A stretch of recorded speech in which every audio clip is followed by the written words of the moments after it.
আসসালামাইকুম, আপনারা কেমন আছেন? ভালো আছেন নি? আমি যে আলু দিছি, এই যে পেঁয়াজ দিছি, কাঁচামরিচ দিছি, এই যে দেখেন অ্যাঙ্কার ডাল দিছি।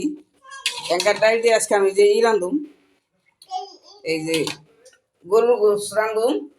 অ্যাঙ্কার ডাল দিয়ে দেখেন আমি সব মশলা দিমু। এই যে দিতেছি তেল,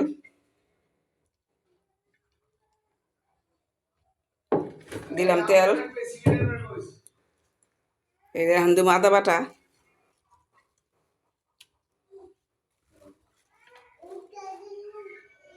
এই দিলাম আদা বাটা।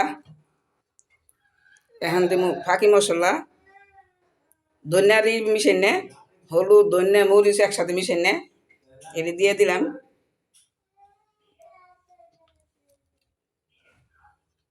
এই যে এখন দিমু আমার স্পেশাল মশলা বানাই নে, যে গরম মশলা বানাইছিলাম এই মশলা।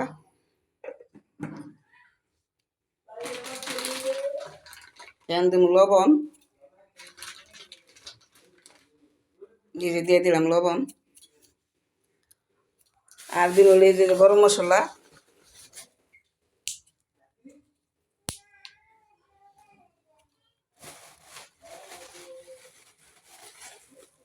এই যে তেজপাতা,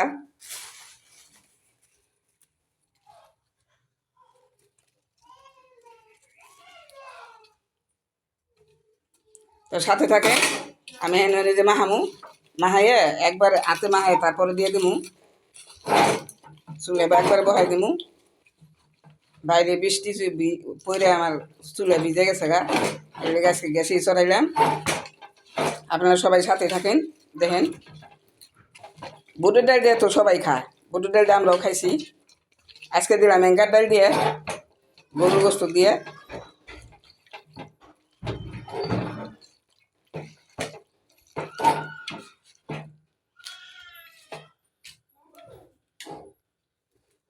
একবারে বহাই দিম এখন। আচ্ছা, তার সাথে থাকেন আপনারা। মনে করে নিই দিই নেই, জোল দিই নেই, এর দিকে ডালটা আমি আগে দিছি। কুরবানির গোস্ত তো এদিকে জোল না গেলাম, আমি মনে করেন ভাজা ভাজা করে রান্ধব, জোল দিব না। এই কারণে আমি ডালটা আগেই দিয়ে দিছি, গোসের লোক একসাথে মাখাই দিয়ে দিছি, পরে দিই নেই। যদি জোল দিতাম তাইলে আর কি গোস কষানোর পরে ডালটা দিতাম। এই কারণে আমি একসাথে দিয়ে দিয়েছি, গোসের লোকে দিয়ে দিছি ডালটা। আচ্ছা, তার সাথে থাকেন। আমি যে এখন লুহিটে দিমু, মনে করেন আগুন কমাই দিলে গোসটাও সিদ্ধ দেবো, ডালটাও সিদ্ধ দেবো। এই যে আমি লুহিটে দিয়ে থামো ডাইকে। এই দেখেন, এই যে আমার তরকারি হয়ে গেছে গা, ডাইল গলে গেছে, সুন্দর করছে ডাইল। আচ্ছা, তো ভালো থাকেন, এমনি রান দেখাই দেখেন, ওকে আমার জানাইন কি মনে হয় না হয়। তো ভালো থাকেন, ওকে, আল্লাহ হাফিজ।